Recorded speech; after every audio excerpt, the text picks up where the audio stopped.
In the public markets, when a company fails, it's loud. The stock price nosedives, the CEO is all over the news, and lawyers are filing documents faster than you can blink. It's brutal, yes, but at least it's visible. But what if failure could happen in silence? What if companies didn't collapse, but just faded away? Welcome to what insiders are calling the fog, the $2 trillion private credit market of 2026. It's a world where bad news is delayed, losses are given new names, and valuations stay suspiciously smooth, even as chaos bubbles just beneath the surface. The real danger here isn't deception, it's delay. On paper, everything looks great. The official default rate in private credit is a calm 1.5%. Investor reports show stability, and consultants are patting everyone on the back. But this number only tells a tiny part of the story. It's just the tip of the iceberg. What lies beneath are the stealth defaults, companies that actually pay their debts but are kept alive through quiet, behind-the-scenes deals. In the boardrooms of private credit, default is a dirty word. Instead, you hear phrases like amend, extend, reset, or waive. The most common phrase isn't bankrupt, it's amend and pretend.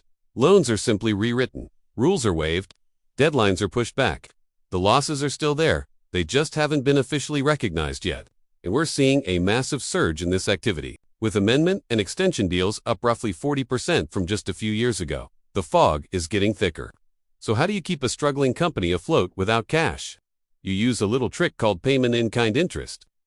Or PIK. Imagine telling your mortgage lender you can't make this month's payment. And instead of foreclosing, they say, no problem, we'll just add what you owe to your total loan balance, plus a little extra. You get to stay in your house for another month, but your debt is quietly getting bigger. That's exactly what's happening in private credit. Instead of paying interest in cash, companies are essentially giving their lenders an IOU. The debt piles up, and what looks like income on a quarterly report is really just ghost cash. By late 2025, about 1/5 of all private credit loans had some form of this PIK interest. It's a financial life support system, and it's converting real liquidity problems into simple accounting entries. At the very heart of the fog is valuation. Public markets are based on mark-to-market. Prices change in real time. It's raw, it's honest. Private credit, on the other hand, uses mark-to-market. Since these loans aren't traded, their prices are estimated using complex models and assumptions about the future. The models are smart, but they're also designed by the very people selling the product. As Warren Buffett warned, this can quickly slide from mark-to-model to mark-to-myth. And we're seeing the evidence. Publicly traded debt for similar struggling companies might sell for 80 cents on the dollar. But in the private world, the same type of loan is often still listed at or near its full value. Nothing is technically wrong yet, because nothing has been sold. But this isn't risk reduction, it's risk compression. The pressure is just building up, waiting for a moment when the model stops mattering and the market price is all that's left. What makes this even riskier is that the old warning signs are gone. In the past, loan agreements had strict rules called covenants, which acted like smoke alarms.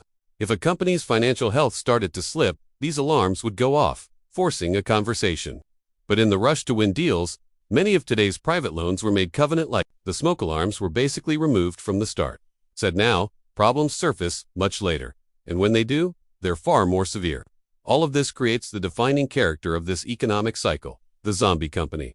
These are businesses that earn just enough to survive, but not enough to ever truly pay off their debt. They're financially undead, shambling along because letting them fail would trigger a cascade of losses for everyone else. We're talking about hospital systems, software firms, and infrastructure projects, all stuck in a loop. They aren't fraudulent, they're just trapped. And every time a loan is extended, every time a payment is postponed, the final reckoning is pushed further down the road, and it gets bigger. This is the reality inside the fog. Thanks for watching. If you found this insightful, please subscribe for more.